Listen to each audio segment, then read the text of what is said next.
Yo, yo, yo, welcome to the podcast where we talk about dope things. My name is Godswill. We got Sam as a co-host, and I got another special guest as always, but not as always. We got Sy Huq. He is one of the coolest dudes I know legitimately, like straight up. Like I call him James Bond, and is just so cool like to hear like his backstory, and like what he's doing now, and then just being a part of your journey throughout the years. Like we knew each other like back in college days, and I've always been impressed by you. You constantly do like super impressive things. You're making movies, you're doing really cool things around the world. Even like just like charity work you've done, jobs you're making happen. There's just so much to talk about. So I'm just like, yo, come on to the podcast. And I'm glad I got to catch you before you're going off on your traveling and everything. You as well, though. I mean, true, right? Although true, but at the same time, you're also like going around a lot of places. So thanks for coming through. Thanks for having me. No, this is amazing. I've been a fan of this show for a long time now. I can't even count the number of shows I've seen. I think I'm at that point where I've lost count. So, hey. Like when you follow enough, it becomes like routine. They'll be like, oh, when is the next post? I see it up, and I'm like, all right, that's going on my next gym listen, run listen, Nice. drive listen, that kind of jazz. And I love I gotta say right off the bat, I gotta give my flowers right away because I've been holding on to them for so long. I'm so proud of you guys for just thriving. You guys just, there's always this wall of consistency people hit, and then at a certain point you can only talk about certain things for a while, but because you guys represent the culture and are exemplifying it in an awesome fashion as the voice of the people, I think you guys have kept on it, stayed on that button, and kept on the gas, and I really appreciate that. That's really awesome for you guys. It means a ton, man. Thank you. That means a lot to hear that. I mean, shoot, like, yeah, we're about to hit 100, and I feel more excited, honestly. I don't feel like we're anywhere near being done or close to being done or stopping on what we gotta do. So yeah, I'm excited, and it means a lot that you have followed a journey, and like now you're on the journey with us too, like for real. But honestly, no, like even more so, like you've helped us like literally like with like one of the movies that you helped bring to light, the journey. Like that was heck of a journey for in itself, and like you made that thing happen. That was a collaboration with y'all in a fun way, man. I had so much fun doing that. Like when we got to celebrate together in that big stage at Chinese, I was at the Chinese theater. It was more of like, oh, I finally got the collaboration going. Like that was it was cool to finally do that, because for a long time it's a solo path sometimes. It's not always the case, but for me, it's been the case. Like where you don't really you get to catch up with people, and like we've done, like we get to like talk about it, but it's never in a way where like, oh, we got to work on something soon. And it's like, what, right? And then when something finally came up, it's a big win for me because it's like didn't drop the promise. We got to start it. You made it happen. I mean, I never like didn't believe that you were not gonna like make things happen, and the fact that you just brought us along with you, I was like, hey, that's an honor.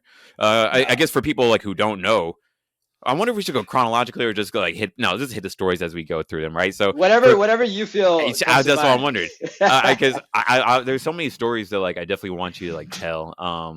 I guess I'll have that tell like after I explain what the journey is. So the journey was a movie. Actually, no. Can you explain the journey? Like, it's way better coming from you because you're the one who really made that happen.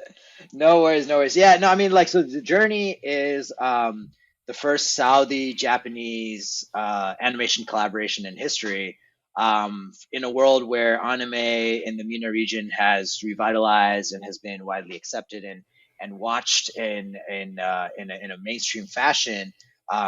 It's a world where we get to produce and create narratives that are diverse and eclectic and multidimensional and not just from one certain region. So that's what the journey represented, but it's the story. It really comes down to the story of a warrior protecting a city in a time pre-Islamic era, in a time of the warring times of the Arabian Peninsula, and what that battle would look like and how it sprouted into the fabric of narratives that are known today. And so it's this cool way of bringing this like historical fiction to life, and have a lot of action, and kind of bring out the expansiveness of what you can do in animation, versus in live action, and also connect with the anime community in a way to show that celebration of diverse stories. So it was a long road. It was a journey in itself to create the journey, but it's out. We got it it's out with Sony's Crunchyroll, and you can watch it on Crunchyroll today.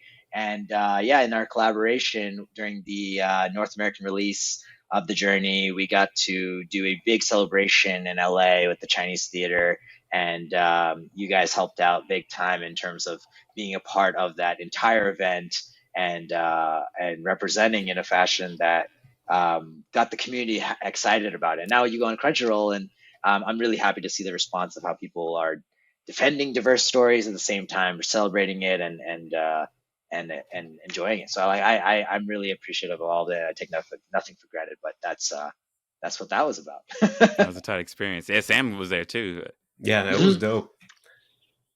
No, I remember there was the blanket fort party. Yes. Yeah. I don't know if that's public record, if that's public news. We talked about it, but also I feel like there's so many stories that came from the night that we didn't talk about. I mean, dude, I was happy that you came through. You came in there like a baller, and then like we had the best of times, and it was just like, yo, I'm doing this project. I felt a little guilty because I felt like I showed up like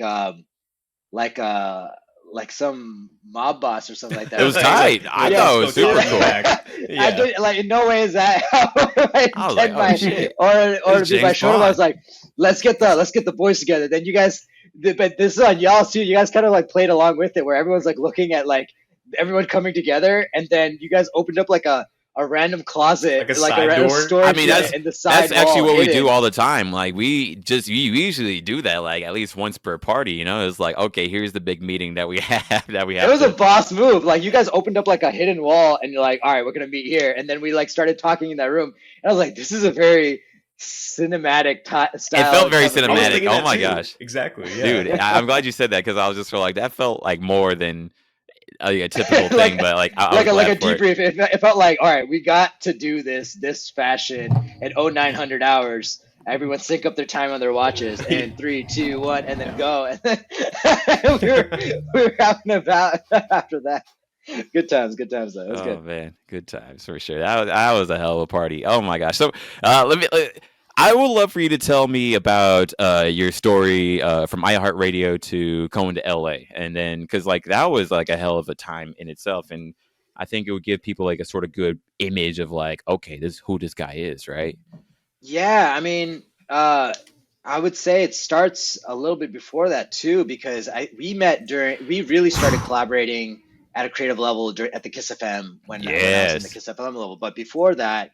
My story is I was born in Trondheim, Norway, like a fisherman town in Norway. It used to be like the Viking merchant capital. Trondheim used to be the city called Nidaros, which is like the Viking merchant. They used to trade the weapons and mobilize the armies there and stuff. And now it's a fisherman town, and it's really peaceful, and it's like complete opposite. But I was born in the peace, and I was born in a blizzard, so in the chaos of peace. But from there, I got exposed to actually all of Japanese storytelling. So I didn't actually watch any Western stuff first, besides what was being shown on TV. And like that was like Kurosawa films and live action, watching like Seven Samurai, Yojimbo, and just like also the light novels were coming up at the time as well. So I guess a lot of anime was starting up that turned into mainstream. So like Pokemon was really big, and like Pokemon started off, and then Dragon Ball Z was like, every time it said like next time on Dragon Ball Z, it was actually the next time on Dragon Ball Z. Not just like an episodic type of deal, right? Right. Or you could like watch it in advance or like binge watch. Like it was the next time for everybody on Dragon Ball Z. Like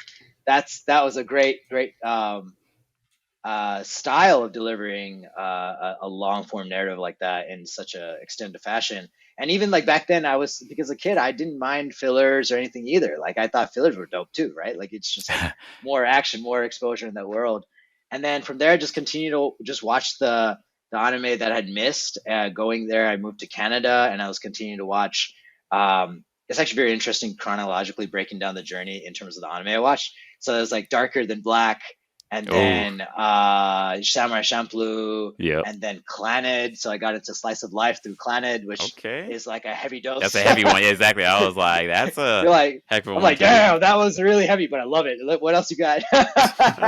And so I got into that, and then at a certain period, all those anime styles just like evolved. So then I got into like Fate Stay Night and Full Metal Alchemist, like the first Ooh, the OG one, renditions yeah. of them. Mm-hmm. And then the OGs weren't like as satisfactory. And then like the universe, as if that back then it was just the universe talking. We got newer forms of both that were much better. And then Crazy. Fate I'm Zero came out.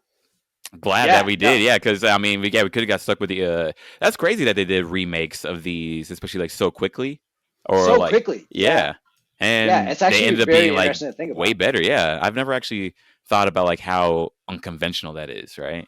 Well, today you can't like today we reboot things that are maybe there's a period of time where we have to earn the bravery in the studios to be Yeah. able to Yeah. justify bringing like Rowan Kenshin's coming back. Like who knew? Like now, how many years has it been since the last Rowan Kenshin? So Jeez. so it takes a while for those reboots to happen. But back then it was almost like that wasn't good. We're gonna try again, like Yeah. right afterwards. Like a retry But instead of a reboot. right, exactly. Yeah. But and I'm not sure actually off the top of my head if it was the same studios that I think it was different studios That would doing their make sense. stuff. Although But that's interesting also that like a different studio would be like, hey, we want to try that better. that is true because that's basically the consortium and the board and the mangaka all agreeing to take a new direction somewhere else quickly, which Yeah. in the anime production world, as I'm learning and know now, it takes a while for any of that to happen. It's a long conversation, Yeah. Oh my years gosh. for the conversation to happen before anything gets greenlit. So a lot of those things get thrown out left and right, and some things get caught in turnaround. So it's just spinning in circles of approval. And back then, it was just going up like it was a ticket, like it was like the next thing coming up. So it was a cool time to think about. Man.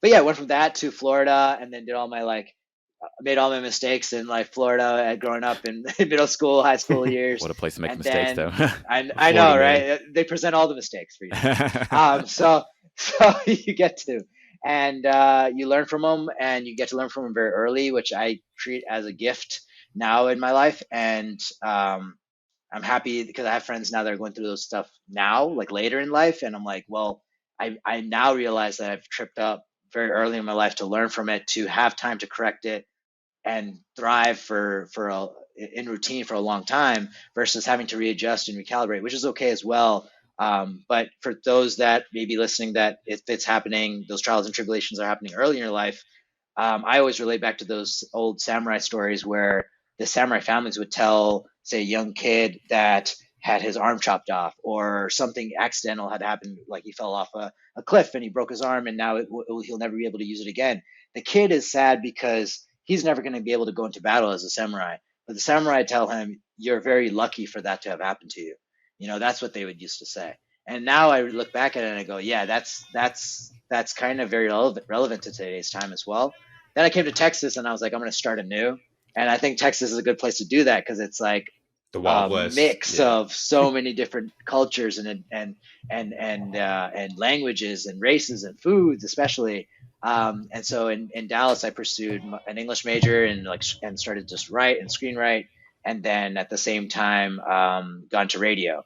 And I ran a show called Technologic Radio, which was like on the rise of the EDM world as a supporter of the arts.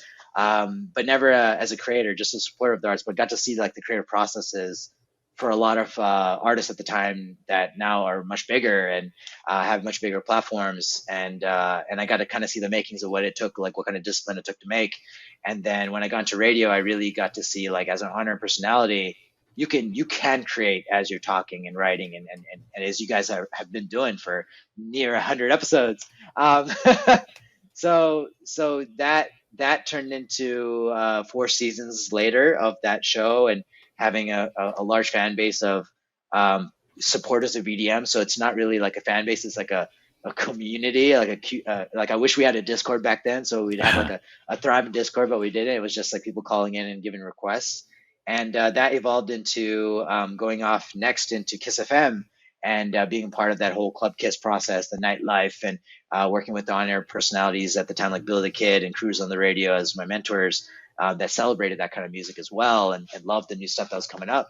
And that's where, God's will, I met you, and we got to do the Kiss FM funny Funimation collaboration, and the whole, like, bringing anime and radio in a language together as well. So. He's got the cat. Sorry, this cat is the most. I've never had a podcast with this cat yet, and it's also, I'm learning, is like maybe not the best time because she's hungry. No, I'm having a great time. Although she's just like, I gotta do things. I'm just like, I'll listen to the story. So, anyways, continue. You gotta get Nami on a microphone. She's really talkative. She'll have things to say all the time. Meow. Meow. Meow. Shy. Meow. Now you got me meowing on it. Meow. I know, right? Meow. One of these days. She hears the headphones. Microphone shy. It's tough. Nami will go through radio training one day. I'm gonna show her the ways. Yeah. Speaking of which, do you feel like, are you nervous before you talk on the radio? Like, do you feel the amount of people that you're reaching? I would say in the beginning, you definitely do, especially if it's like a bigger event. It never really goes away when it's a bigger event. Like one day we were doing a charity event, right? Like a marathon. So it was like being in the studio for, I think it was like 48 hours. So running a show 40 hours straight, and then just mixing and having guests come in and just coordinating. And like the people that are also in the station that aren't on air, they're like feeding you. They're basically giving you meals as you're like in between songs. And you're raising money for that. We were raising money for a good charitable cause. And that's when the pressure you do feel that pressure, because you're like, the people that are listening, you want to keep that energy up. You're just thinking of like people working out to it. You're thinking like, it was a music show, right? Like, so it's the applications of what music can do and what you're trying to facilitate and keep going in terms of vibes. And so you feel pressure then, but otherwise on a day when you just show up, the radio show or podcast, whatever you're creating, I would say any art form today relates. It turns more in the beginning, yes, but then it turns more about how it fulfills you as an artist, right? It fulfills you as someone that is trying to get on a show to learn more about themselves. So you get more guests on, and they tell you things, and then you start thinking about it later on.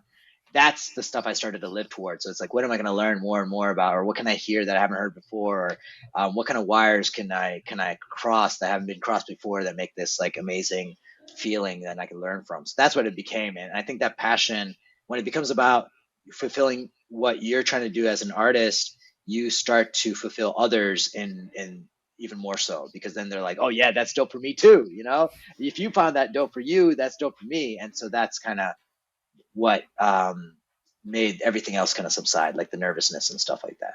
So how do you feel about like a live performance or like a recording of like you talking live versus creating something like a film where it's like a one thing that you just make? I feel like that's such a not a spiritual thing, but it's like you're creating something, and that's like, you know, it fulfills your spiritual needs a little bit, for me at least. I mean, how do you feel? I mean, damn, hitting with the hard question. Yeah, I know. Already, I was like, whoa, okay. We're firing. I like it. We're firing the heavy ones, heavy artillery. No. It's a great question, actually. I'm just thinking about it real quick. I mean, it's a great question, because live, like a live performance where it's like instantaneous and like people are in front of you, or you can feed off that, right? Yeah. You know, it's same feeling, the same sensation, maybe even in a more intimate setting, even more of a sensation.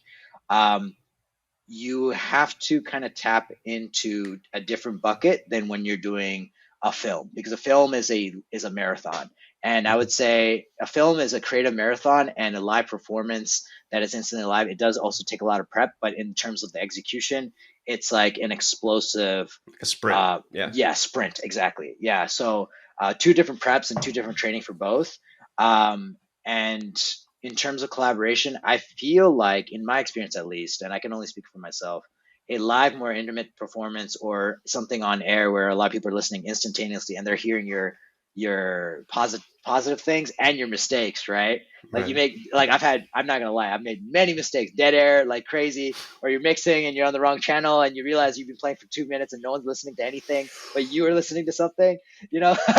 You can jam the whole time going, oh, nobody listened to that song was, oh dang, you know, like tough. that kind of thing. And dead air also gets you in trouble because then the station director calls and goes, hey, what was that? I was listening in. And then you're like, out of all the times you listening to the studio to the station, you caught the 2 minutes of dead air like the whole time. Like, what's going on?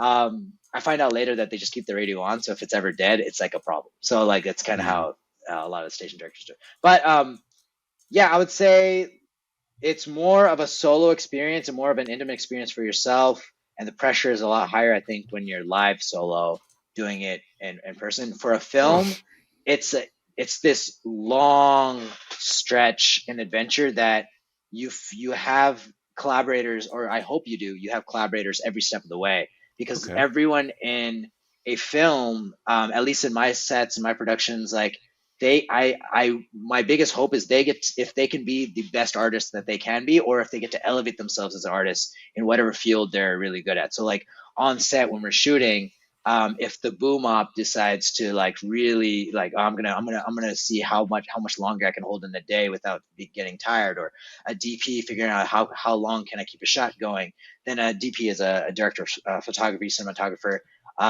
and working with them, I trust in their vision in terms of how they want to shoot and how they feel like it should be perfectly lit, and then they trust on their camera team, like their gaffer, to be the painter of light, right? And they're painting with light and listening to it properly.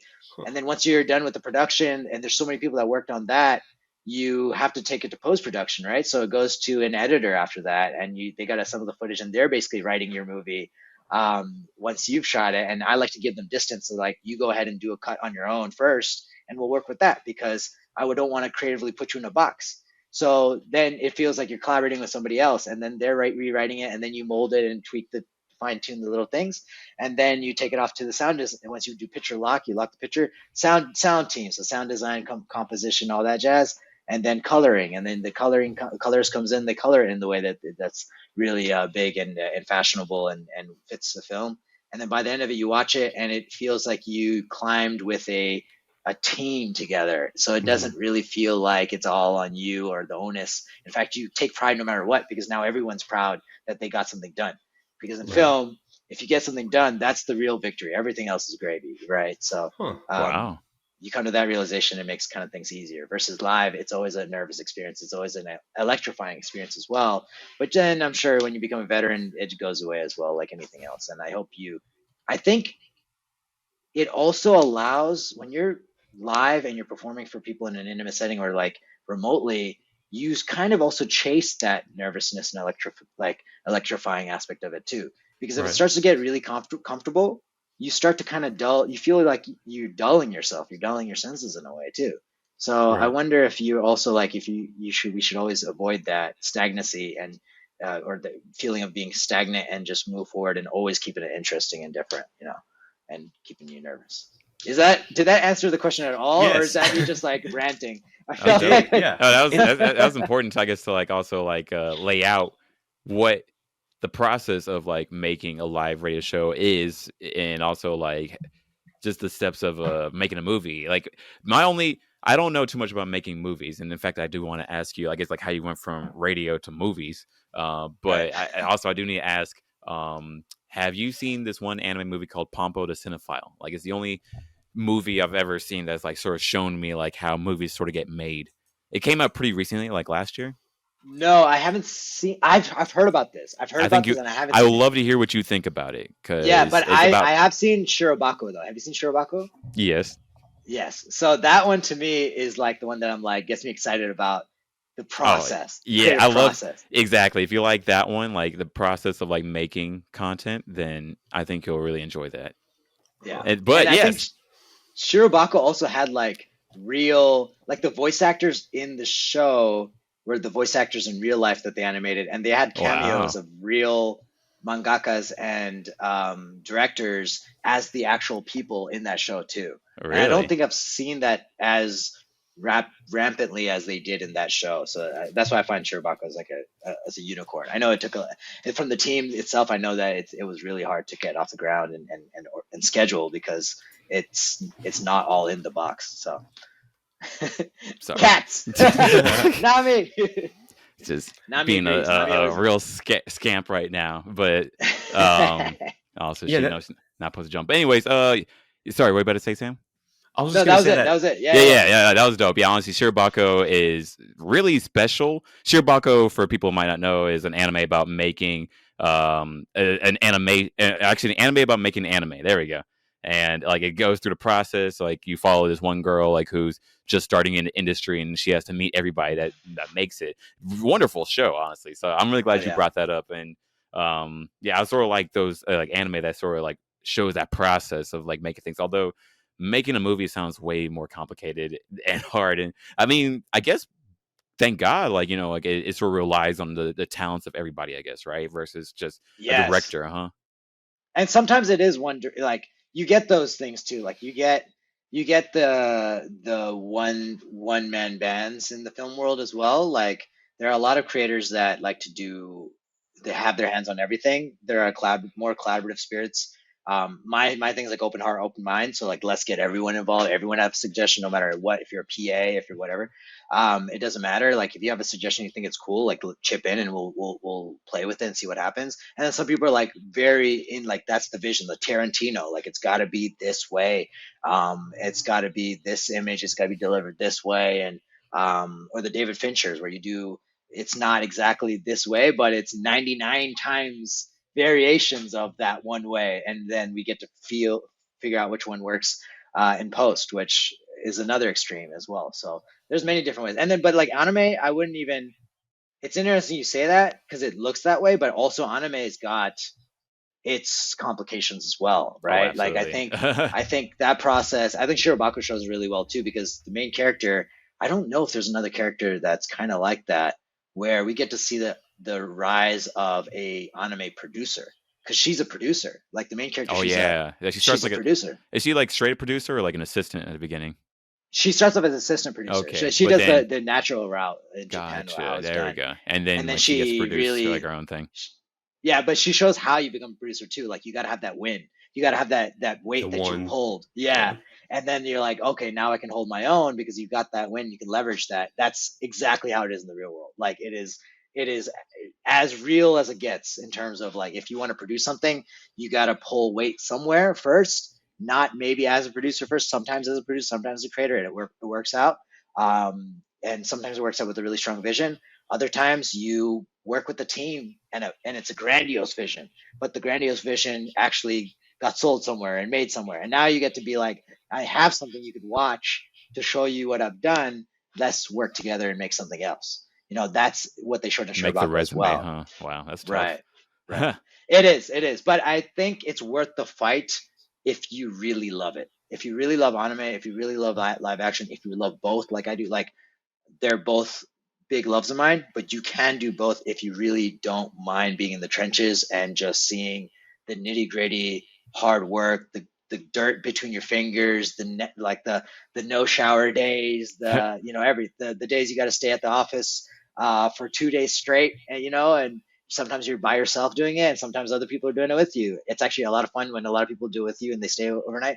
It's like a sleepover, but sometimes you're by yourself because everyone's got to go home, but you were at the end of the pipeline, so you had to wait for everyone else to finish for it to come to your computer so you can zip up those files and send them off at like 4 a.m, like that kind of thing. Yeah. And but what's if really you love impressive, it, it's part of it. What's really impressive to me is like the delayed gratification between when you put the work in and when it pays off. Like you have to be so set on your vision to get through that process. That's really impressive. It's true. A lot of times you also have to just come with the fact, or come to terms with the fact that a lot of your biggest wins will be unsung. Like no one's going to know about it.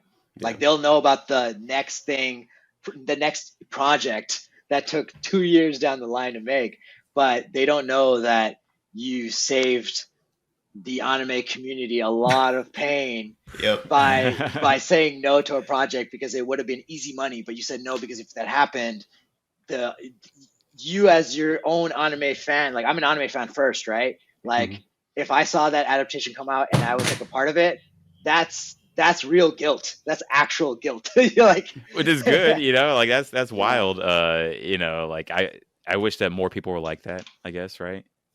I mean, but I understand too. Like, I mean, I'm empathetic. I think empathy is always of the policy, right? And if someone is going through a hard time in their lives and the easy money is the way to go, and it's like, oh, I can make it quick right now if I just get a part of this project, I think then that wouldn't hinder someone to say no, like to say yes, So it's just all circumstance. If you have the ability to say no because you can, I think that's always the right thing, the honorable thing to do. But honor doesn't have metrics, I guess, and then just that's how it is. But you fight your bat. I mean, if you want to continue to work in this industry, in the production side and the trading side of things, you just got to fight your battles and not lose yourself in the process. I think a lot of people do, but I think retaining yourself, your soul, your fandom, your community, your relationships, being on this podcast, talking with y'all, it's always a privilege. It's always a big privilege and something that I'm really grateful to be a part of, because without that, it becomes very lonely and you're in your room for 90% of the time.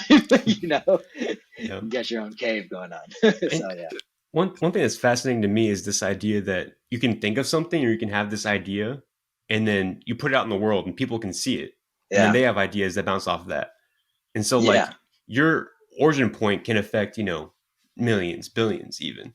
Right. Is that a motivator for you? Like this idea that you have, like suddenly it's in the brains of people?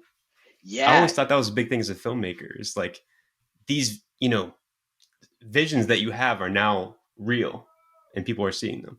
That's no, that is a really, really insightful comment. I mean, I'll give you a story. I mean, the first film I ever wrote was a film. It's this one right here, Things That Fall.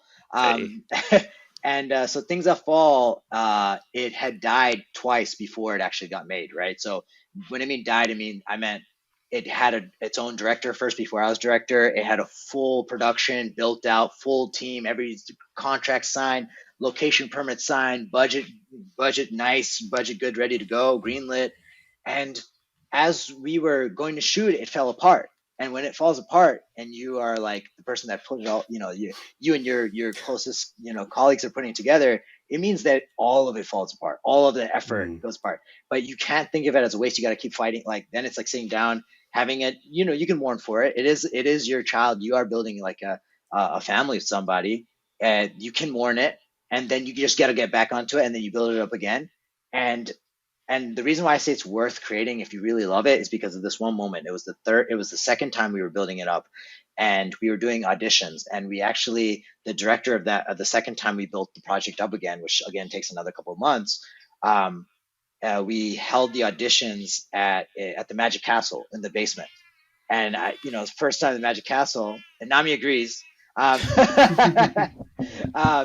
It's like already a magical place, and then you're holding auditions there, and like you hear like these lines for the first time delivered, and it's the first time I've ever had lines delivered of something I wrote, right? So that's kind of exactly what, when you were saying that's what it meant to me. Like that's where I could relate to, where you gave someone an idea and a character and they believe it's enough for it to live in them, for them to perform it. Wow. As an actor, right? And when that happened, they said the line in their interpretation with emotion, I cried. I did. I actually like teared up, and I was like, okay, I get it now. Like it's gonna be a lot of suffering from now on. The art's gonna have a lot of pain. But and this is I know what I'm it, doing, right? But now I'm hooked. I get it. I get what people mean about that magic, that silent knowledge that you hear over and over again. But and you tell yourself, but it's almost hollow until you fill it with something of your own moment. And that's what that was for me. And then moving forward, that's kind of what scripts, and when you write a script and then it becomes people attached to it, they tell you what it means to them, why they want to be a part of it, why they're passionate about it. That's always a good sign, versus like, oh, I can bring this person, we'll make it big. Like instead of the business, they tell you the passion first, and they tell you the narrative and what it means. Then you got a team that really feels it's not about you anymore. It's all about the story. Everyone serves a story, and that does matter. Now based on your question, there is another part that did come up, which is those that are aspiring creators and creators that are trying to keep going and make something small or big, doesn't matter what size, to make something. There's always that world, and I know you guys will know it too, where you've had an idea, you've set it out to the world, so people that are at a dinner table have heard it, and nobody's like working, but they all have friends in their own sphere of influence, and that idea is now getting tossed around, and then a year passes by, and then you see a trailer of a film come out, and you go, "Yo, yep, that was my idea, right?" Damn, right, and so you get that, right, and so that is so common, right? It is such a phenomenon. Like I think people always say like something in the water, right? There's something in the water. Like 4 dinosaur movies come out at in the span of 2 years. I always wonder. I mean, now we're all talking about multiverses, right?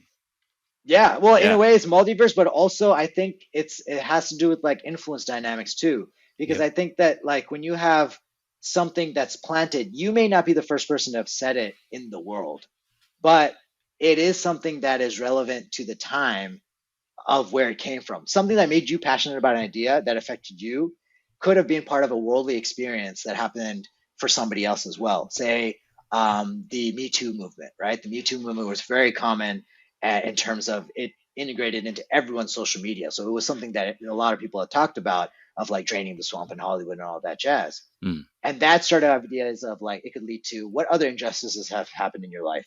And you're like, oh yeah, that thing happened in my life. That could be a great story. And then you come out and you start telling people that, and then somebody else has a very similar idea. They could have had the same injustice, and it could have been both of you guys thinking the same original idea, but it's just because of the sign of the times of some bigger worldly event that happened, it just influenced you guys in the same fashion. Wow. But there are always exceptions, like Christopher Nolan and Inception. When you watch like the hallway rotating scene, you remember the hallway rotating scene, and then you're like, wait a minute, I'm having major deja vu. Where have I seen that before? And you go to anime, and it's in Paprika. You watch Paprika, you look at the scene of Paprika, dude, it is the same scene. It's a hallway rotating. It's like a dream sequence, and you're like, okay, there's something that's not. They were influenced something in the water. Verbatim. It's a verbatim influence, and whether it's inspiration or influence, that's always debatable. But I always find it fascinating because it's hard to take it personally and be like, some people take that negatively and they never share an idea again. They go, I'm not going to say it. I'm not going to tell anybody. But please continue to do so. The nature of storytelling is to let other people know and be entertained, not to keep it to yourself and entertain yourself and be like, that was a funny joke. Yeah, I think it's dope. Like, imagine if you were the guy that came up with the idea of the rotating hallway in Paprika, and then you see it in Inception, and you're like, that came from me. I think that's like such a fulfilling thing.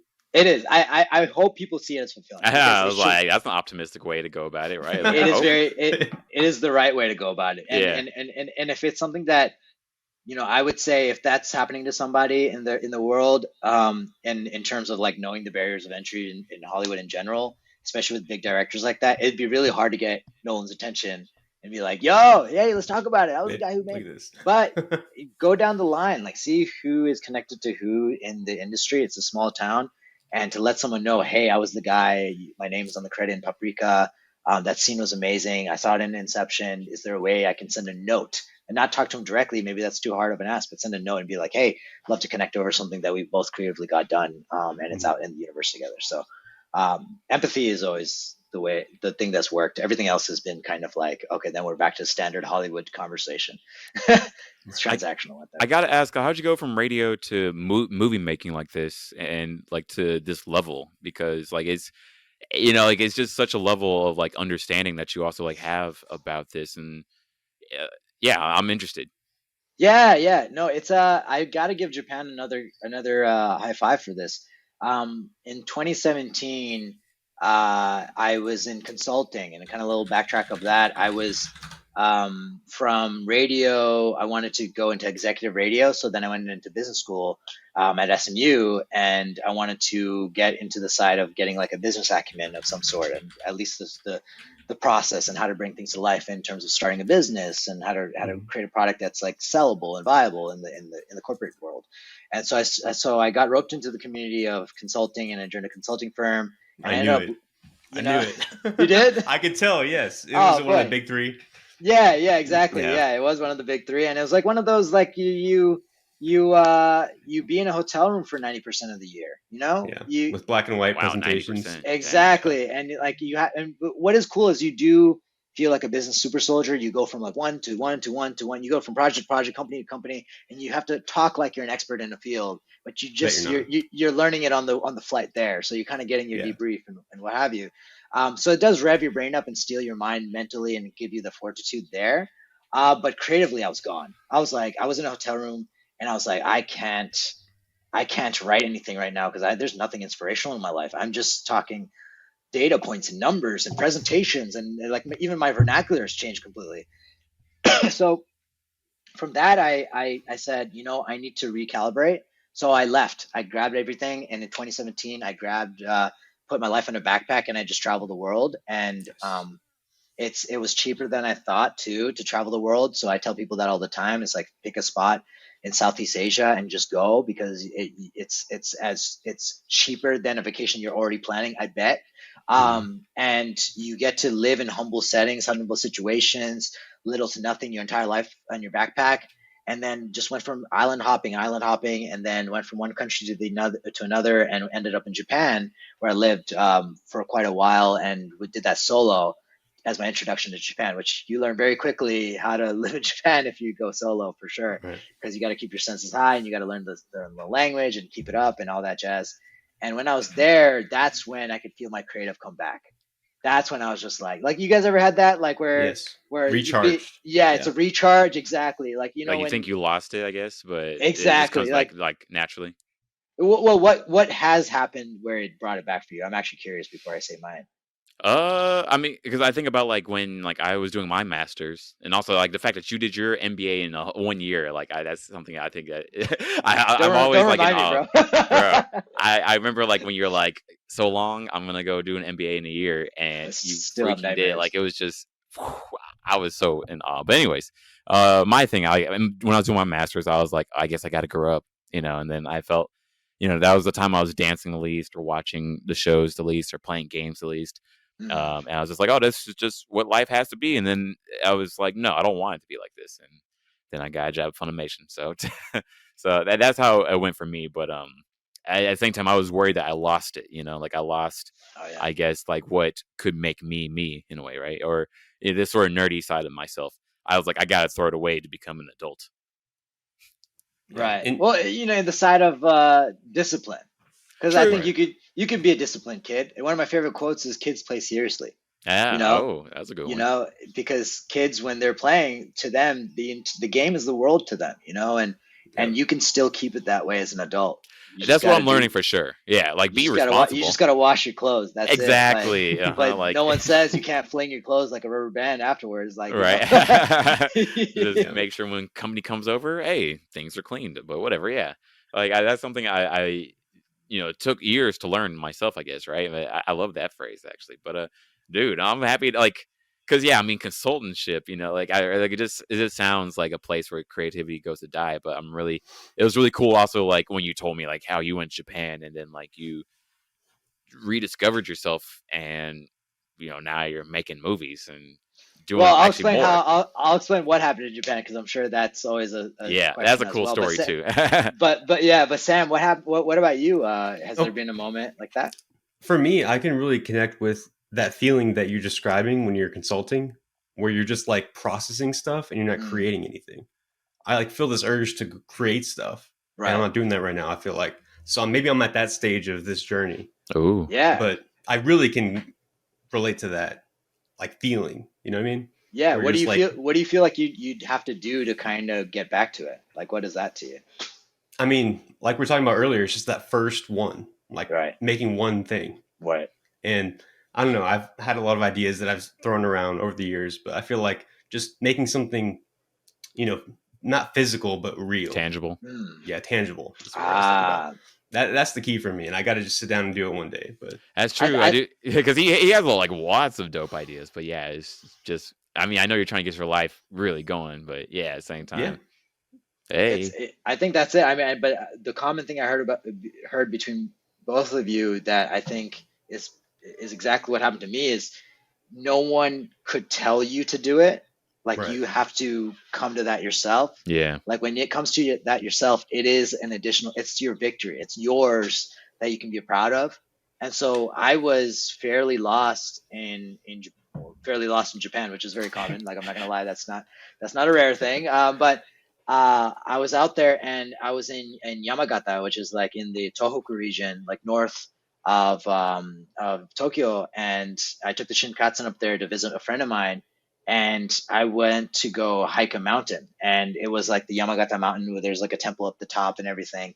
And I was learning like meditation at the time. I learned Zen meditation out there and in Tokyo, how to properly do it, because I always like watch the videos and I always had people like guiding, and it's great. But for some reason, in person always has worked in terms of like any sort of tutelage.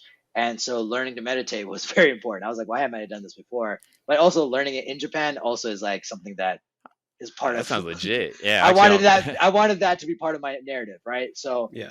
that I made sure was a priority, and then I started doing to practice kenjutsu with a gentleman that turned his house into a dojo and started to just take in small clients here and there. And I just talked to them, and you have to like talk to him first before he takes you on. And I told him like my life story over like a green tea, and he's like, "All right, come in the next day, and we'll teach you the way of the sword." I'm like, "What is this? Like, what? That's dope. This is his family's art form, and it was crazy, you know." And we did like randori sessions. It was meditation and movement, I guess, was what kenjutsu was. Yeah. And so when I went to Yamagata, my friend was a judoka, so he did judo, and so the whole trip was a learning experience of like revamping myself back to the disciplines of martial arts, the kind of self-acclaimed or self-perceived bushido that you can kind of like bring on your life, that you're like, oh, these are my codes that relate to me, that are like borrowed from many different dogmas and religions and disciplines that I think make a lot of sense, and they all have to do with kindness and empathy and being a better person and being honorable, and I think I can hold myself accountable to that, but at the same time I can be myself. At the same time I can do what I love and what I want and be, and it allows you kind of that horizon to be worldly, and or at least puts you in the path that way. I can't make that claim at all. I would never. But in Yamagata, I had the experience when I was climbing the mountain. It was in the winter, it was in December, and I was climbing to the very top. And you ever been in like a snowstorm where it starts to just like coat your shoulders when you forget about it, like you forget how much snow has fallen on you, and you go and you're like, oh snap, that kind of moment. I don't want to happen to me. But yeah, I wouldn't wish that on anyone to for real. But I had a moment where all of the people that were on that trip, on that hike, it was very intrinsic. You can ask each other any questions you want, and then everyone would find their own space in the mountain, and it would be gorgeous, and you'd find your own place, and you'd meditate or come to a common area where like 2 or 3 people are hanging out, and then you train with them. And we'd go to the very top, and at the very top of the mountain there was this temple that was closed, so you couldn't really go inside, but you can like sit like under the little shelter, like the little part of the roof that like is blocking the snow. So I was just on the edge, and I like fell asleep, and I was really at peace, and I woke up and I had like a huge amount, like I was in a what they call a snow coffin. Like I was about to just fall asleep and just be covered in snow, because it was snowing really hard. So I shook myself awake, and I got really scared, and I came down the mountain to meet up with the crew that was going to head back down. And as they were heading back down, we had the whole discipline is eating 1 meal a day. So we had like one carb-based like meal. It was like rice balls, and that was it. Or these like meshed rice balls with like brown sugar. And as we were walking down the mountain, I could feel my body slow down because we didn't have any food left. And they were like, yeah, we're out of rations and we're out of things. So literally we were caught in this blizzard in the middle of this forest. I lost spatial direction. I have no idea where I'm like, am I going up or down? I'm like cold and freezing. I'm pretty sure I have like some stage of hypothermia, and I'm not complaining, because I'm like, if I complain, it'd be like putting my negativity out there. That's what I was telling myself. Oh, it wow. could also be my hypothermia kicking in and saying, your body's really hot right now, take off your clothes. Okay. Because right, weird side note, hypothermia, there are cases of people being found in the forest with their clothes off, freezing to death, because their bodies are so hot, so they just take their clothes off and they're confused. So that was happening, and even though I know it, I was just like, I'm really hot, but I'm not gonna say it. And I look around, and everyone the same thing. They're walking very slow. And no one's saying anything. I was like, guys, guys, we're dying. We need to let's be real. Let's stop being martial artists for 1 second. We're dying. Like, we need to figure this out. So they're like, you're right. You're right. You know, sorry. That's important to say. Someone needs to say that, right? Everyone's like, comende. Like, it's fine. Everyone started apologizing. We're apologizing for what? We're apologizing for our egos and our hard-headedness. And then so we split the group up. Like, one person's like a survivalist, so he knew a lot of really cool stuff. And he was like, I'm gonna start the fire, and there's a temple down there that has like the wood and kindling and stuff. I'm gonna start it. I'm gonna try to dry it up, and if it's not dry, I'm gonna start to dry it up and get a fire going. You guys go and find food. So we're like, we gotta go find food.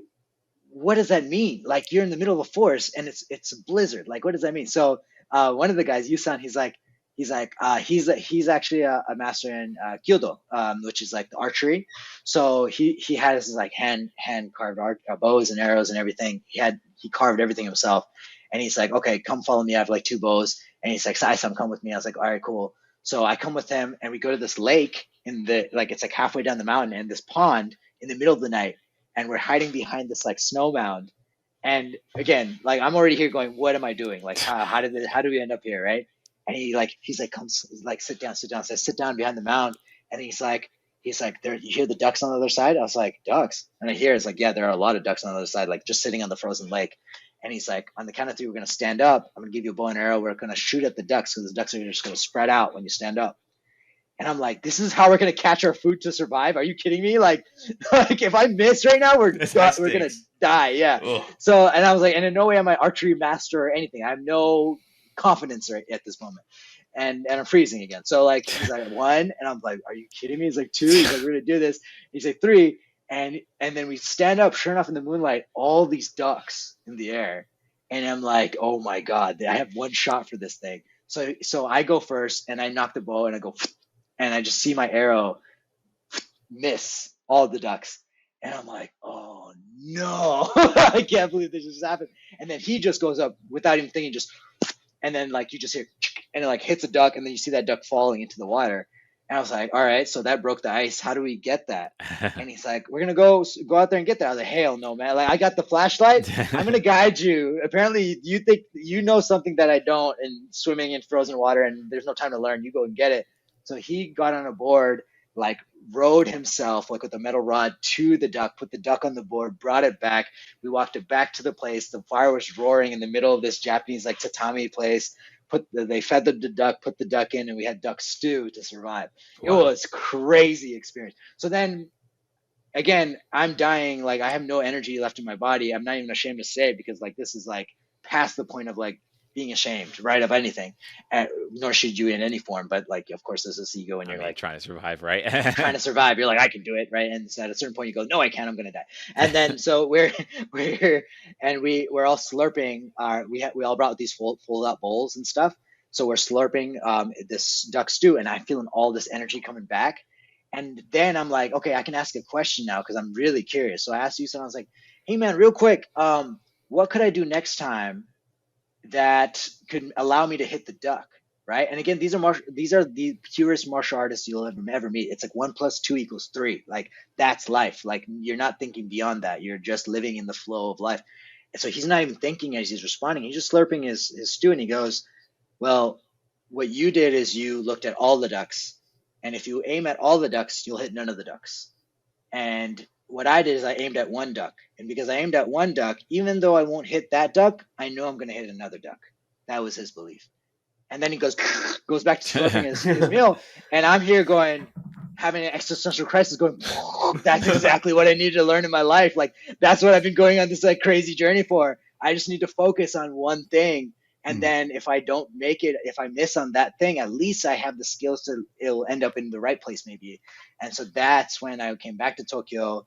My friend and co-producer friend of mine, co-collaborator, one of my best friends, you know him, Austin. Yeah. He had a story music project called Azula. He pitched it to Shueisha. We had that exposure, that like excitement, put some concept together, the character designs, the senior editor. It was this cool thing. And I was like, okay, this is something I could do in terms of the narrative and building story, because I built the story for that.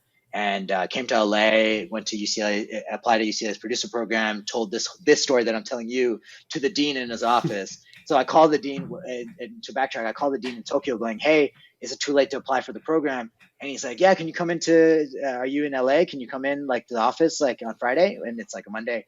I was like, yeah, I'm in LA. I can come. So I had to buy a ticket from LA to Tokyo and then meet him to talk to him in person, knowing that like in person is probably the best way to my best chance at this. Absolutely. So then once I got on that track, the producer program taught me how to take the stories and bring them to life with the producer lexicon, the talk of the town, and also get myself some mentors that can get me on the right mentality in buying, selling, creating projects. And now I'm years in doing this stuff and collaborating, and now valuing the things I should have valued in the beginning, and now I'm getting to do it more with some more concentration. So long story short, that's really that got me here and why I'm doing this. It's a tight story. I'm glad you told it. I was like, is it too crazy to ask for that story? But because also like it just that's just like the tip of the iceberg with you too. It's like there's just so many also like cool things you've done. Like it's just super cool and badass, but it's like unfortunately we don't have all that time. But I do want to definitely want to keep talking. We're not done yet. But you were about to say something, Sam? Yeah, no, I was gonna say like that was probably the longest thing. It was a good. No, that's tight. Like I remember like when you told me that, I was stunned. I was like, damn, that's sick. I couldn't believe it either. After that moment, I was like, I think that I would be doing myself a disservice if I didn't pursue something at this point. Like after that experience, and I hope that kind of experience for everyone, just not maybe the stakes and the direness and the near death aspect of it. But yeah, those kind of things come randomly in life, and you just got to embrace it. And like today's time with everything else and all the unknowns of like where your art may go, embrace the things that are unknown too, and just take them in and empower yourself with it as well. Yeah, so that'd be my takeaway from that. Dang, I like that. That story sounds like it lasted a week, but it was like, one day, right? I know. I feel like it's so solidified in your head. The revenant type of like stuff, every moment, right? Right. You never forget that kind of stuff though. Like it stays kind of in your blood, and in your dreams and nightmares. And one thing that really struck me as interesting is like you were having this internal like battle, internal like dialogue, and then you noticed that everyone else was also having that. Right. And I think that's a big thing that, filmmakers do and storytellers do, is like we're all having these weird internal dialogues that we think only we're having. Right. But then someone says, oh, everyone has this. And then suddenly we're all relieved of this pressure. Like, oh, I'm not the only one, 100%. I think that's exactly it. I think we get in our heads too much. The rabbit hole goes deep when you're creating, right? Because you are literally creating a character, you're creating a life. At least the goal should be, it should feel alive, right? And so and especially if someone's going to connect with it and people are going to invest in it, metaphorically and physically and mentally, it's like, all about taking that personal stuff that you have and embedding it into those. So when you do that, you are digging into the darkest parts of you, so that it can be like that very quickly. And you're very true. And that's very true to say. Yeah. Damn. Yeah. Wow. You're a wellspring, bro. Like it's like there's so many things that I do want to ask about, but whatever. Anyways, I definitely do want to ask about your current project that you're doing right now. Your current projects. Yeah. Like, I mean, like, shoot, there's too many things that are happening right now, but at the same time, feel free to share. Like, what are you up to right now? What are you about to go do?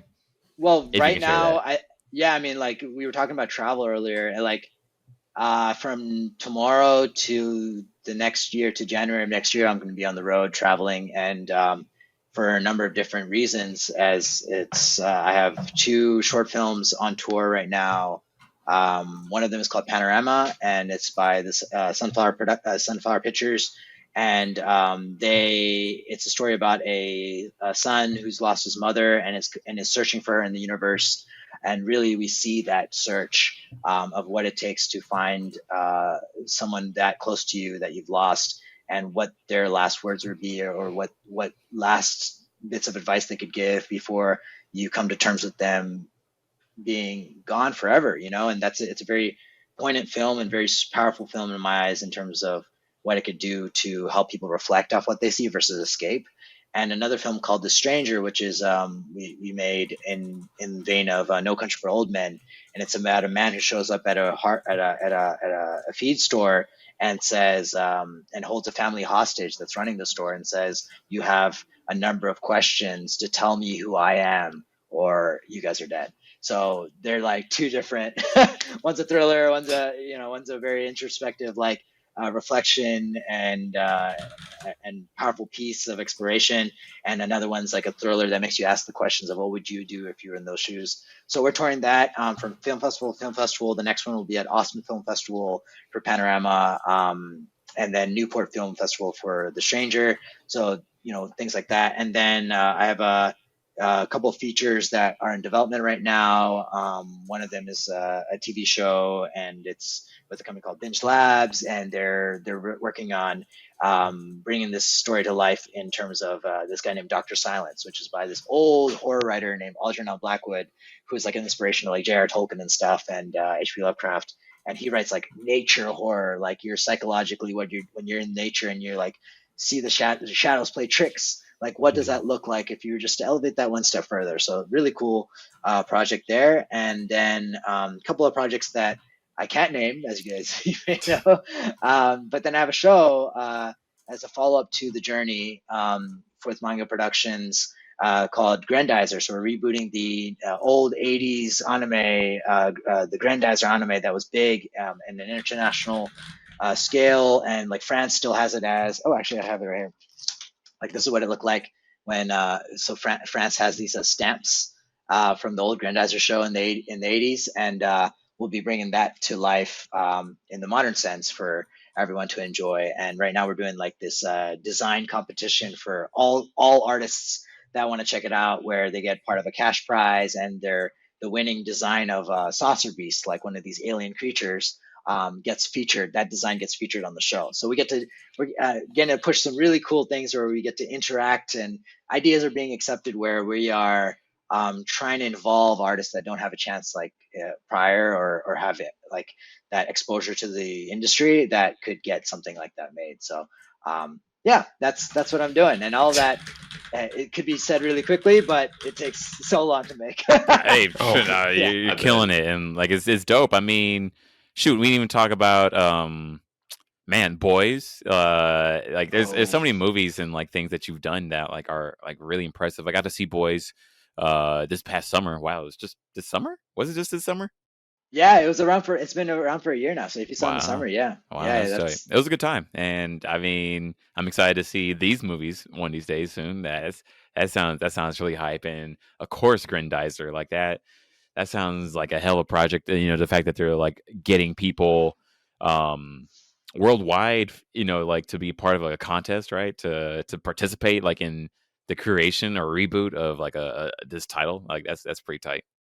The manga productions team, they're like very they like to be very interactive with the culture, I think. And I think that's really important, especially because there are so many situations where we don't get that, and I'm glad that more people are doing that, and we get more projects where we feel like we're involved or feel connected to, and we get excited about, like even the Bleach coming up. Like Bleach was back in the day. There are many opinions about Bleach, but it's coming back. And we get to see that, and but then we get anime that become part of us, whether they're long running or not. Like, I mean, I'll hit your chords, guys. Well, like Iron Blood Orphans, right? Like, it wasn't forever. It wasn't like a double digit season type of ordeal, but it means so much in terms of what the story comes from, who the characters are, the angst of certain personalities, and what kind of developments those characters go through, especially as a crew, especially not having a safety blanket. How many of us have that experience? Like, that's such a that can be very relatable, and I think that the more we see of that, the more we will make anime continue to grow in the mainstream light, and we need to continue to do that for sure. Yeah, I love that. Like I definitely, like, one thing I've been saying to you personally, but like I'll say here, give you your flowers also. It's like I definitely love like how you are intentional, like in trying to make this world like more fun, more interactive, more collaborative. There's so many things that we haven't even got to talk about. I mean, like you started up a charity in Dallas. All right. Yeah, right. I remember that you were a part of that when you were in Dallas too, right? Yeah. I mean, because you just put it out there, and I was like, yeah, why not reciprocate the energy? And I thought that was cool. Like hell, your Bangladesh trip. Oh my gosh. Okay, we have to bring you back on because there's too many things that just like happen. I do have one question I did want to dilly dally with you guys real quick. Yes. So I was wondering this because I recently just rewatched the movie of the second movie of Made in Abyss with a couple of my friends, and we got to experience that together.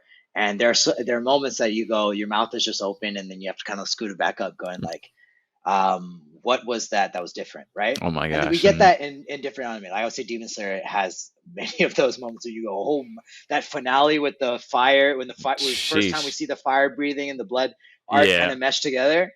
I mean, I freaked out. I really did. I got up my seat going, what is this? Who did this? Like, I need names. Like, I need to look this up. Like at this point I had my hands out. I was like, Godfather, like, who did this? Like, who did this?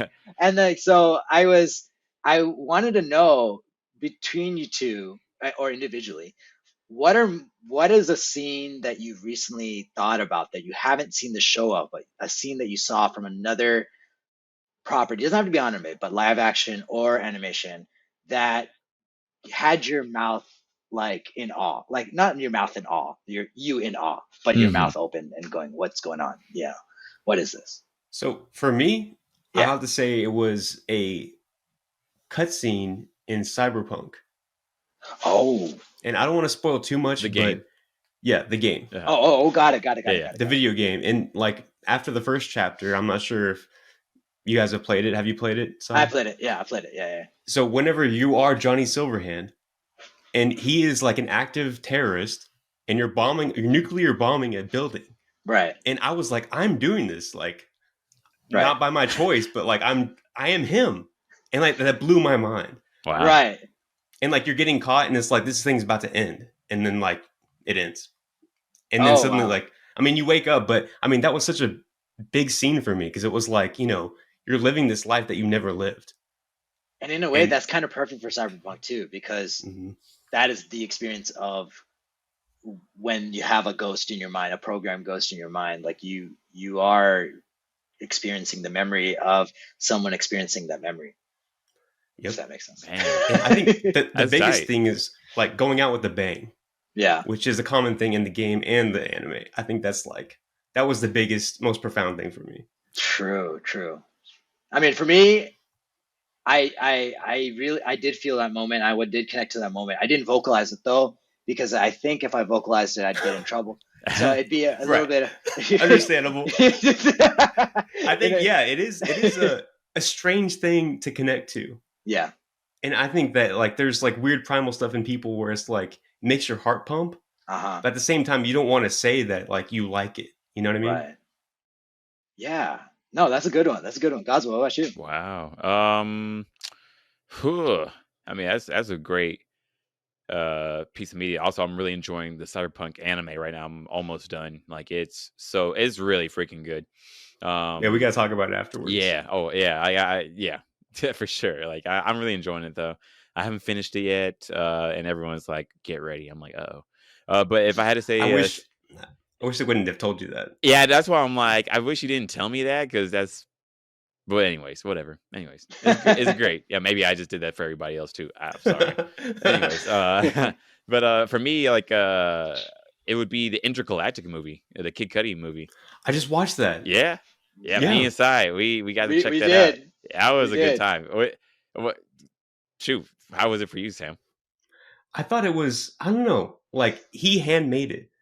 Like he's a musician, right? I feel like he had so much input in it, and it was like so autobiographical. Yeah. I was like, this is straight from his brain. And I was really impressed with like just how much it just was him, Yeah. I'm not sure if he was even a writer or producer, but it seemed like it was. That's what I thought. Important. Yeah, seriously. So a little bit on the dynamic of it. So I think to help, you're kind of actually, he is actually pretty correct. Like in the sense of he may not be the writer or the director, but he was the creator. You know, he gets creator credit and in a way executive producer credit in the sense of, well, more executive producer credit than anything else. But it is where the idea comes from, and it's the creative vision that he gets to put out there. And of course, like we talked about before, talk about bringing things full circle. He surrounded himself with in a collaboration of artists that are the best at what they do. And that's, you know, it really does show, I think, when you watch it and go, that animation, of course we've seen that animation in Spider-Verse, but it fit to the story that he was trying to tell. And then the sound, of course we know that, you know, in terms of the sound design, sound direction, and the playlist of all the songs fitting perfectly, very Baby Driver-esque. I wonder if in the creative process, and maybe we'll learn soon, that maybe they laid out the songs first and then built the story along with it, like they did for like Baby Driver. You know, Baby Driver, they laid out the soundtrack first and then they built the story afterwards. Didn't know that. So I wonder if Intergalactic was in that fashion, but I'm sure, despite the credits, despite what was shown, I'm sure he was very collaborative with everyone that was involved. You know, like it looks like a family affair is what I'm trying to say. Like it looks really good that way. That's good. I mean, they definitely like knocked it out of the park. Like I was in awe with the blend of the music and like the animation just being very different. And the art, like his art of Mr. Rager. Yeah, Mr. Rager. I thought that was really, you know, really telling. Yeah. That's what I thought. I was like, wow, Mr. Rager is an actual character like in this, you know. It's like that's big since that's been a persona of his for years, right? Like decades at this point, right? And for me, I mean, I was just in awe of it all. I was like, also like, I'm not like really in a romance media mood right now, you know, but I was like, this made me like care and like root for everybody. I loved the characters. I loved how everything looked. I loved the music. It made me like the album more. I thought the release of the album on the same day of I thought it was all dope. So yeah. I thought there was something very. Oh, sorry. Go ahead. I think like these collaborations between music and TV and shows and anime and video games, like I think the more we connect them, the better, because it's just better for everyone. I'm surprised that we never like really did that after the Daft Punk movie, you know, the Interstellar 555. You know, like why that's not like more of a common thing. I mean, I guess I'm happy it's not like oversaturated, but at the same time, I've always wondered like why there wasn't more movies like this. I mean, unfortunately, it comes down to money, right? So that's a good point. It's the budget between like these kind of collaborations, especially with big artists. It's the relationship between not just the artist and a director or a producer. It's the relationship between their label and the studio and everyone that needs to have all the checks and balances crossed off and make sure like we know where the waterfall is, like all the money that comes in, where does it go and how does it get paid out? That gets defined. That's messy process, and it always takes forever, and sometimes it's enough to kill projects, and it has killed many projects in the past and still killing many projects today. Damn. But yeah, that's why it's hard to do. So when you get to see it, I hope people listening understand, like we should really embrace those projects for sure, because they take such a labor of love to do. You know, everyone involved is trying to cherish the other person's vision, and that it's so hard to do, but it when it's done at an execution, like for me, Intergalactic was a masterpiece. You know, just feeling how, you know, I could feel the labor. You know, I could feel the work they put into it. You know, and I don't use that word lightly, but in a world where you see Kid Cudi from back then, Man on the Moon, to now to releasing Intergalactic, and he's throwing in the classics, some of the old motifs of the older songs. Like, I'm so happy for the guy. You know, I'm so proud of him. You know, like and we know his life's been in the public light and his relationship with Kanye and like the ups and downs, but he's given us so many gifts. No matter what part of his life, he's always trying to give back. He hasn't dropped out of the game. He's continuing to create, and he's continuing to flex his vision for us to enjoy and hopefully alleviate our problems with as well. I got to give him his flowers. You know, he's a voice of a generation. We got to remember that. You know, there was a time where when you saw Kid Cudi on a roster in a festival, that was the reason you'd go. You know, and I think that still is for many people too. I mean, certainly if I see Kid Cudi on a roster, I'm like, yeah, that's big. That's a big part of the music festival. But there was a time when you're like, oh damn, Cuddy's gonna be there. We're Obviously. bringing all the homies, you know, we're bringing everyone, you know. It was cool to see that Cuddy come back in at least his voice come back in that fashion. I love that movie. That was good. Wow, really well said though. Absolutely that. But Man, also, man. I'm a slice of life. I'm a slice of life rom com. You know, my first film was a rom com. Yeah, like it was my choir. You know, like it was Yeah, singing to the right people. I was like, that's good. For me, because for you me, know. I guess like I don't know what I expect. Maybe some more action or drama or whatever. But I'm really happy like how it played out, and I think it was a beautiful movie that like I'm definitely not in a romance mood right now, but I was like, this was really good to watch with a homie, right? uh, True, true, dude, true, true. seriously, I got to bring you back on. Like, it's just much more to your legend that like I'm like I would want out there for sure. I don't know about that. I think what I love is the fact that we get to all vibe together and do it on a, whether it's on a podcast or not. Like True. that's, having something to talk about is such a hard thing sometimes, where it's not going to end up in like well, sometimes it gets in a heated debate, but in a debate that's like, you are right, you know, Made Yeah. in Abyss is more about life than just like Yeah, the the extreme passion. stuff they Yeah, share, like you we're know. sharing the passion, even if it's like not against each other. It's like more like actually, like I mean, I always love like the collaborative passion that like we can have every time we hang out. It's like I feel like I always learn something new, right? And like it's like here's how to see the world a little bit more, and like here's how to like really get more in depth to the core of what something is. Like I'm always learning something with you, so it's always like dope to talk with you. I will say, I have so many opportunities to learn from the community as well. Like for example, a good friend of ours is Bill Butts, right? I'm gonna give him a Yeah. shout out because Hey. recently, so I had a project that I created during the pandemic called Wild and Free. It's a film with just dogs, right? And it's about dogs, and it's live action, and it's about this dog that it's in a world where there's no humans, and dogs have jobs and cars and houses, and they do their own thing. They own everything. It's like Nami. It's like your cat, Goswell. Um, and it's about this dog that gets fired and breaks up with her boyfriend on the same day. So she has this panic moment, and this, her ground has fallen through, and she doesn't know what to do next. So she gets into a Range Rover and hits the road and travels across the U.S. trying to find some semblance of peace.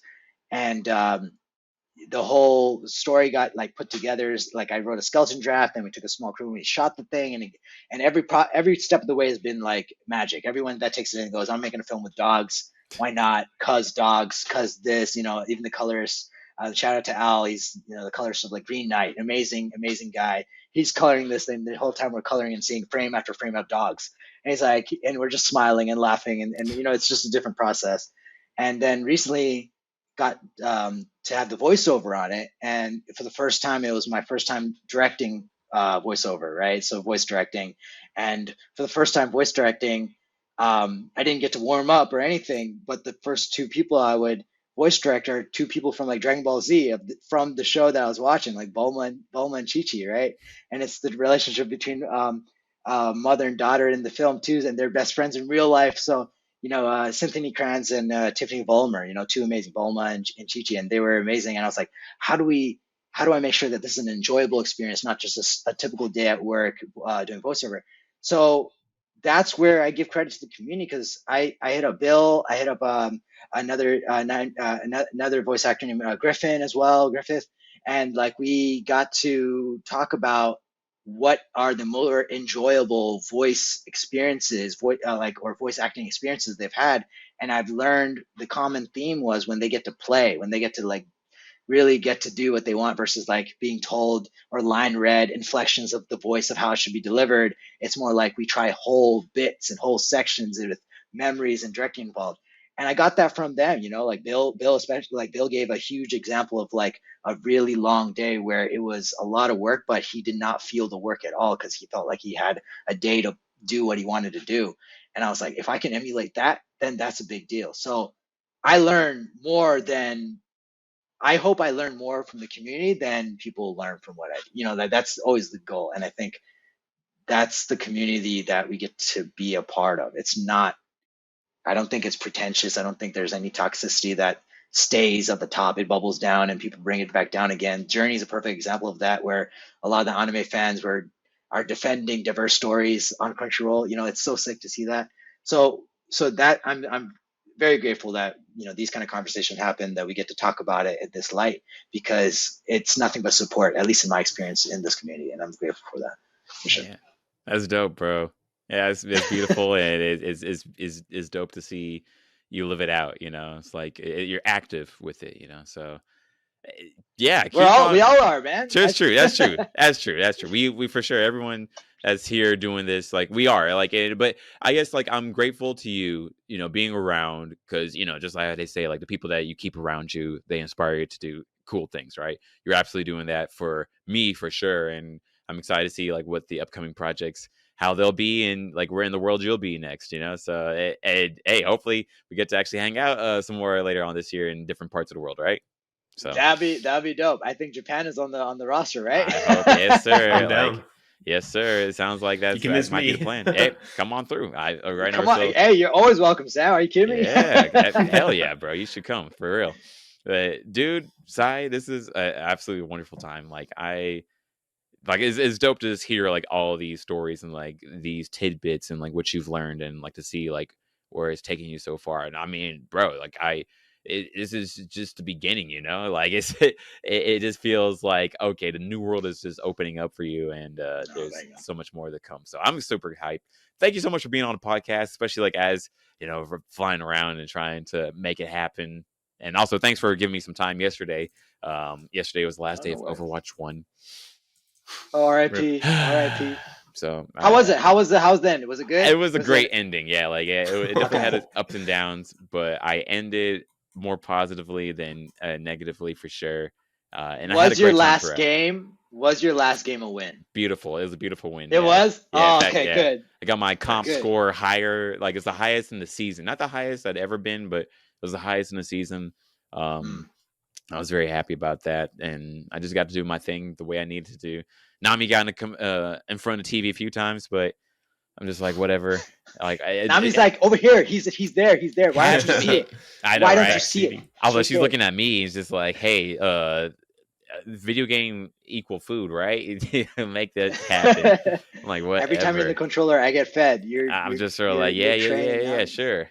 But no, thank you very much for giving me some time for that. And, well, I am curious for the second one. Yes. What is something that if they don't do it correctly, that's it. It's not the same. I do wonder about that, and honestly, I'm very nervous. I'm gonna give some time between playing the second one. And there's some things that they're like that the community is worried about. Like, hopefully it translates well.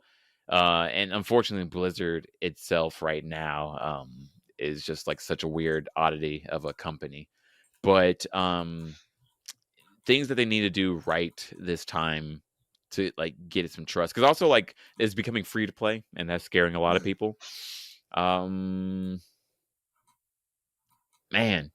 what dang, what do I even, that's a good question, though, because I guess for me, I'm just like, I'm trying to take it as it will be, and try not to have expectations on it, I guess. My two things is, if it's too much in the pay to play region, I think that turns off a lot of people. That would absolutely, that would turn and I think things the off. big dagger would be if they start integrating, like, NFTs. Yeah. Ooh, that's, like, I haven't seen, like, too many video games do that yet, and, like, like, it feels like it was dying down, so hopefully, like, I know there's a big community of NFTs. Like, I'm not trying to send the fence for sure. back. No. But I mean, just seeing, like, how they are, so that would be bad. For me, it'd be like big free to play, like, focus. And then what else would I say, like, would ruin it for me? I guess matchmaking, like, was, like, such a huge issue for so many people before. Made a lot of people exit the game, so they really need to focus on that. I'm not sure, like, what that means or, like, how to do that, but I know Unite kind of has that right now, where Unite is like, people are really frustrated because you win a game and it's amazing. For solo players like me, like, you get matched with a great team, and then the next team you get matched with, like, people in beginner class that, like, send it down, and they're going after, like, the wrong but, like, rough. Because they're learning. Or I'm not. But no. I mean, you should get matched. You should get matched. Yeah, exactly. That's fine. They can learn with themselves, right? Not Right. You know? Well, in a way, like that ranking system is like, Yeah. I know it's meant to keep people balanced. Yes. Like, but it's so hard to rank up solo, man. Yeah. Just get thrown in these things. That definitely makes me sad. I definitely solo queued all the time in Overwatch. So, and that was rough. So you know the pain. I definitely do. Yeah. Ugh. But, I don't know how you guys do it. Yeah. I know, right? I don't know. Masochism. Just be like, I can overcome. Is there a perfect game that has done it all right? Like Overwatch, like a first person shooter, like mass multiplayer like that? I feel people like talk about like older games a lot, like Battlefield 3. Oh. I don't know. Like I never played it, unfortunately. Like for me, I don't have. Like don't get me wrong. I guess I have my issues, but like I'm not. I don't know what perfection is, honestly.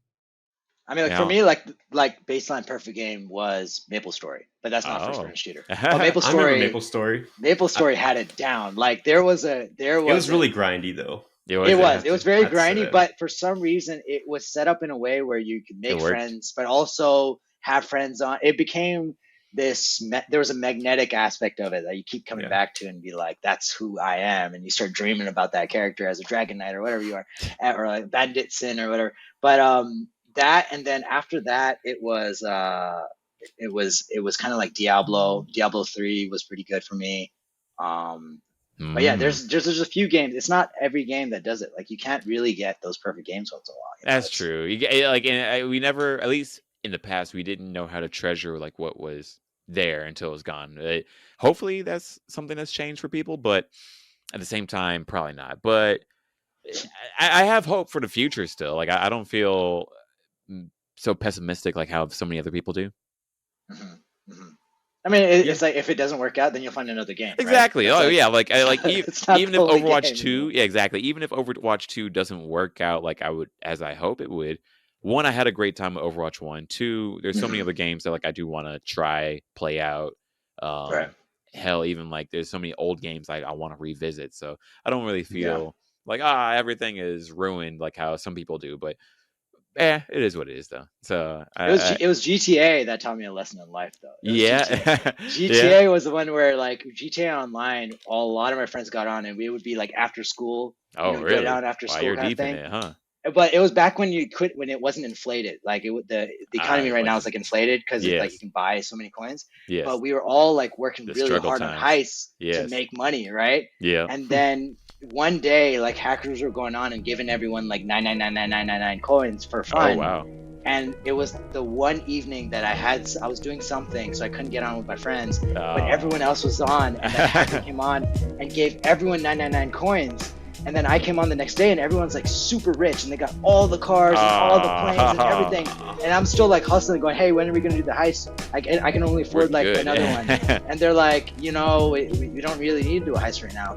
And I learned something very quickly about that. I learned that if you get rich quick, like if you get the 99999 in real life, is the journey worth it anymore? Like, do you find pleasure in the journey anymore? Do you find pleasure in the hustle? Or do your priorities change? And definitely, I think the answer GTA showed me was priorities change with all your friends. We played for like 4 months straight every single day. The day the hacker came in, within a week, we stopped playing. Dang. Like, it was that quick because everyone had no motivation to earn. Keep on going, yeah. Dang. Yeah, to keep it going. So take what you will from that, but I learned that you got to keep moving, Like Cuddy, like we'll bring it from a circle. Like Cuddy, keep moving on, right? Yeah. Reborn. I love that song so much. That Damn, song's so good. Man, that's something to chew on for sure, though. And also it's sort of a bummer, like how like that great thing sort of messed things up, but it is what it is, isn't it? Yeah. End of the day, everyone's rich. Maybe I'm not the one that was rich. No, not you, right? They learned a different lesson. I'm glad my friends are rich. That's wonderful. I'm happy. I'm totally great. The journey is worth it, right? It sucks for you guys. Yeah. Oh man, dude. Thank you so much for being on the podcast. This was a blast. I definitely do want to bring you on in the future. I just know more things are gonna happen. So yeah, part 2 part 2 after some more things that happen, right? Absolutely. There's so many uncovered things, but I want to know about y'all's journeys in the future as well, because I know what you guys are up to and moving, and there's some surprises for the fans as well, and you guys are around the corner doing some big things. So let's keep on the gas. And yes. It's such a pleasure to be here. Thank you so much for having me. Thank you, man, dude. It was Good absolute pleasure. Sam, love your questions. Everyone, jump on that Project Grendizer contest if you're an artist. Definitely will be posting about that some more, so stay tuned for that. And yeah, this was a wonderful time. I always bring dope folks, and I'm always happy by the end of these podcasts, like where it's like, yeah, this guy is a dope guy. So thank you, man. Appreciate you. Keep doing your thing. And, you guys are dope. Goswell, you keep, you're a dope guy for bringing me on and everything. And Sam, thank you for bringing in the Buster Blade level questions, man. You came in with the heavy swings. And I get to walk away from this learning, and we'll be pondering a couple of those questions actually. So thank you so much for that. I'm fulfilled. Sounds good. That's Me dope. too. And everybody else, thank you for listening all the way. As always, stay dope, folks. Peace. Peace.